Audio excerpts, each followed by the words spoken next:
আসসালামু আলাইকুম। আমি মোহাম্মদ শামসুজ্জামান, কোড়াগাছ বহুমুখী উচ্চ বিদ্যালয় ও মহাবিদ্যালয়, মিঠাপুকুর, রংপুর।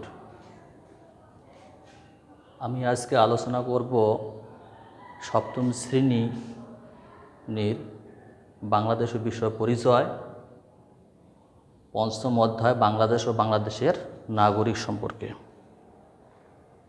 রাষ্ট্রের উন্নতি নাগরিকের যোগ্যতা ও দক্ষতার উপর অনেকাংশে নির্ভরশীল। সুনাগরিক দেশের জন্য হবে সম্পদ, আর তা না হলে দেশের উন্নতি বাধাগ্রস্ত হবে। দেশের প্রগতি ও ব্যর্থতা উভয় নির্ভর করে নাগরিকের সততা, দক্ষতা এবং দায়িত্ব ও কর্তব্য পালনের উপর। এজন্য নাগরিকদের হতে হবে সুনাগরিক।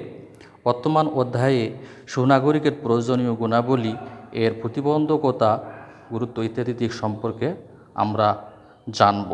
সুনাগরিকের গুণাবলী।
সুনাগরিকের বৈশিষ্ট্য হলো তিনটি: বুদ্ধি, আত্মসংযম, বিবেক, বিচার। এগুলো পর্যায়ক্রমে আলোচনা করা হবে। বুদ্ধি। বুদ্ধিমান নাগরিক যে কোনো রাষ্ট্রের সবচেয়ে মূল্যবান সম্পদ। অর্থাৎ যতগুলো সম্পদ আছে তার মধ্যে বুদ্ধিমান নাগরিক হলো সবচেয়ে মূল্যবান সম্পদ। বুদ্ধিমত্তা অর্জনের সবচেয়ে বড় উপায় হলো শিক্ষা লাভ করে জ্ঞান অর্জন করা। অতএব নাগরিকদের যথার্থ শিক্ষায় শিক্ষিত হতে হবে। কারণ বুদ্ধিমান নাগরিক উপযুক্ত প্রতিনিধি নির্বাচন, দক্ষতার সাথে দেশ পরিচালনা, রাষ্ট্রের উন্নয়ন ও সফলতা সহ গুরুত্বপূর্ণ কাজে ভূমিকা রাখতে পারে। এজন্য বাবা মায়ের উচিত সন্তানদের যথাযথ শিক্ষা দেওয়া, সরকারের দায়িত্ব উপযুক্ত শিক্ষার ব্যবস্থা নিশ্চিত করা।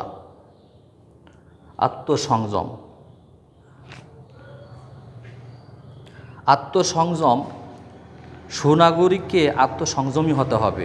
আত্মসংযম নাগরিককে অসৎ কাজ যেমন দুর্নীতি, স্বজনপ্রীতি, স্বার্থপরতা, পক্ষপাতিত্ব ইত্যাদি থেকে বিরত রাখে। দেশ ও সমাজের স্বার্থে কাজ করতে নিয়ম মেনে চলতে অনুপ্রাণিত করে। তাই আত্মসংযম ছাড়া সুনাগরিক হওয়া সম্ভব নয়।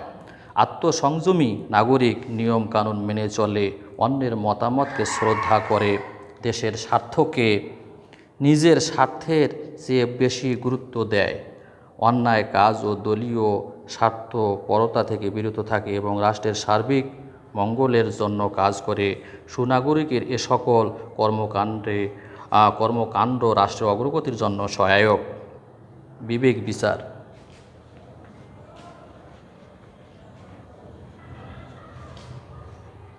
বিবেক বিচার।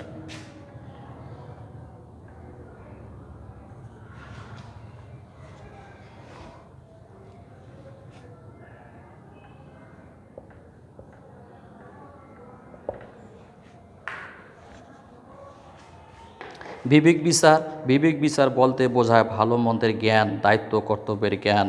একজন নাগরিককে শুধু বুদ্ধিমান ও আত্মসংযমী হলেই চলবে না। যে কোনো কাজ সম্পন্ন করতে হলে তাকে ভাবতে হবে কাজটি ভালো না মন্দ। মন্দ কাজটি পরিহার করে ভালো কাজটি করতে হবে। এছাড়া সমাজ বা রাষ্ট্রের কোনো সমস্যার সমাধান করতে হলে নাগরিককে তার বিবেক দিয়ে সঠিক সিদ্ধান্ত নিতে হবে। অর্থাৎ বিবেকের খুব গুরুত্ব রয়েছে। বিবেক হলো সুনাগরিকের জাগ্রত শক্তি অতএব নাগরিক নিজে বিবেকবান হবে, অন্যদেরকেও বিবেক বুদ্ধি সম্পন্ন হতে উৎসাহিত করবে।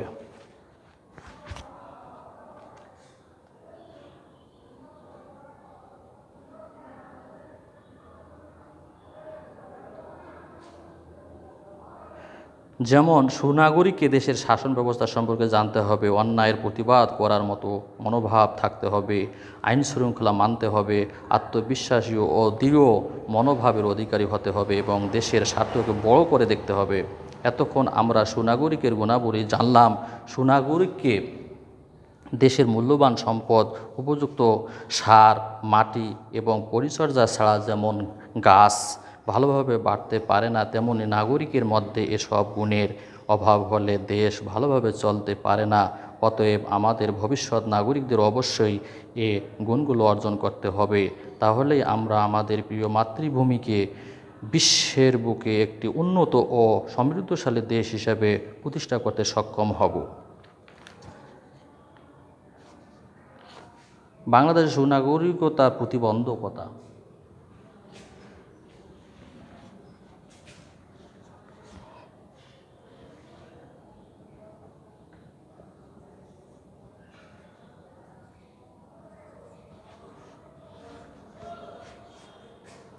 বাংলাদেশে সুনাগরিকতার প্রতিবন্ধকতা। সুনাগরিকতা অর্জনের ক্ষেত্রে রয়েছে বিভিন্ন প্রতিবন্ধকতা। কারণ সুনাগরিকের গুণগুলো পরিবার, সমাজ ও রাষ্ট্রের পরিবেশ দ্বারা প্রভাবিত হয়। আমাদের সমাজে রয়েছে নানা ধরনের আর্থসামাজিক ও রাজনৈতিক সমস্যা। এগুলো বাংলাদেশের নাগরিকদের সুনাগরিক হয়ে ওঠার ক্ষেত্রে প্রতিবন্ধকতা হিসেবে কাজ করেছে। নিচে বাংলাদেশে বিরাজমান এ সংক্রান্ত কয়েকটি প্রতিবন্ধকতা সম্পর্কে আলোচনা করা হলো। নির্লিপ্ততা। সাধারণভাবে কাজের প্রতি নাগরিকদের উদাসীনতাকে বলে নির্লিপ্ততা। বিভিন্ন কারণে নির্লিপ্ততা তৈরি হয়, যেমন নিরক্ষরতা, উপযুক্ত শিক্ষার অভাব, অলসতা, দারিদ্র্য ও কাজের অনীহা। আমাদের দেশের নাগরিকদের মধ্যে এ জাতীয় নির্লিপ্ততা লক্ষ্য করা যায়। এর ফলে তারা রাষ্ট্রের সামাজিক ও রাজনৈতিক বিভিন্ন কাজে অংশগ্রহণ করতে চায় না, এমনকি নাগরিক হিসাবে নিজেদের দায়িত্ব ও কর্তব্য পালন করে না। ব্যক্তি স্বার্থপরায়ণতা। এটি সুনাগরিকতা অর্জনের পথে আরেকটি বড় অন্তরায়, মানে বাধা। এর ফলে ব্যক্তি নিজের স্বার্থকে নিজের স্বার্থের চেয়ে বড় করে দেখে। এর ফলে নাগরিক সহজেই দুর্নীতি, স্বজনপ্রীতি ও পক্ষপাতিত্ব করে থাকে। অর্থাৎ সে নিজের জন্য, নিজের ভালো কিছু করার জন্য ব্যস্ত থাকে। এ কারণে নির্বাচনকে অনেক সময় যোগ্য লোককে ভোট না দিয়ে দলীয় ব্যক্তিগত স্বার্থ বিবেচনা করে ভোট দেয়। উপযুক্ত প্রার্থীকে বাদ দিয়ে নিজ আত্মীয় বা পরিচিতজনকে চাকুরি দেয়। স্বজনপ্রীতি ও আর্থিক অনিয়ম করে। এসব কিছুই সুনাগরিকতার প্রতিবন্ধকতা। এ ধরনের কর্মকাণ্ড রাষ্ট্রকে ক্ষতিগ্রস্ত করে। দলীয় মনোভাব। গণতান্ত্রিক শাসন ব্যবস্থা রাজনৈতিক দল ছাড়া কার্যকর থাকে না। ফলে এ শাসন ব্যবস্থায় এক ধরনের দলীয় মনোভাব কাজ করে। গণতন্ত্র আমাদের ভিন্ন মতের প্রতি শ্রদ্ধাশীল হতে শেখায়, কিন্তু একই ব্যবস্থায় আবার নিজ দলের প্রতি একরকম, বিরোধী দলের লোকদের প্রতি অন্যরকম আচরণের করলে তা সুনাগরিক হওয়ার পথে একটি বাধা হয়ে দাঁড়ায়। অজ্ঞতা ও নিরক্ষরতা।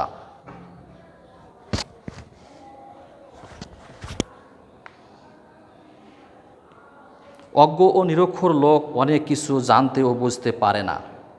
আমাদের দেশে প্রায় 1/3 নাগরিক নিরক্ষর। যারা লেখাপড়া জানেন তাদের অনেকেই স্বল্প শিক্ষিত, ফলে তারা প্রয়োজনীয় ক্ষেত্রে সঠিক সিদ্ধান্ত নিতে ব্যর্থ হয়। তাদের উপর রাষ্ট্রের দেওয়া দায়িত্ব সঠিকভাবে পালন করতে পারে না। অতএব বাংলাদেশের বিপুল সংখ্যক নাগরিককে সুনাগরিক হিসেবে গড়ে তুলতে হলে তাদের উপযুক্ত শিক্ষায় শিক্ষিত হতে হবে ও নিরক্ষরতা থেকে মুক্ত হতে হবে। ধর্মান্ধতা। সুনাগরিকতার বিকাশে ধর্মান্ধতা একটি বিরাট অন্তরায়। ধর্মান্ধতা ব্যক্তিকে অন্য ধর্মের প্রতি বিদ্বেষী করে তোলে, মানে হিংসাত্মক করে তোলে। এ ধরনের মনোভাব বিভিন্ন ধর্মের লোকের মধ্যে বিভেদ ও সংঘাত সৃষ্টি করে। এ ধরনের পরিস্থিতি দেশের সংহতি, উন্নতি ও প্রগতিকে বিনষ্ট করে।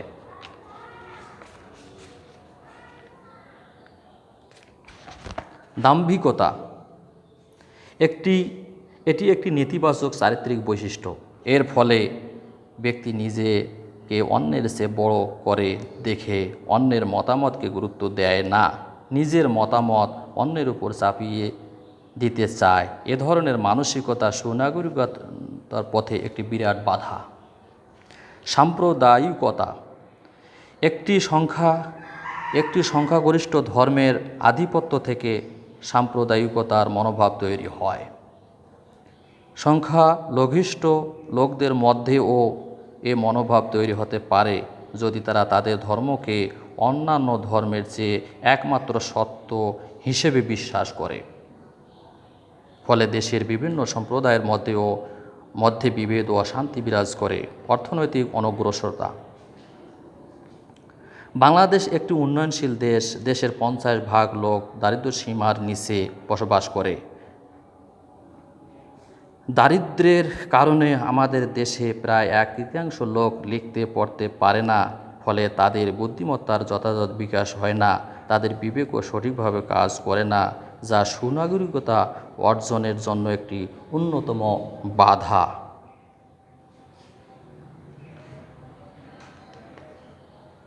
আজকে এ পর্যন্ত সবাইকে ধন্যবাদ জানিয়ে শেষ করছি।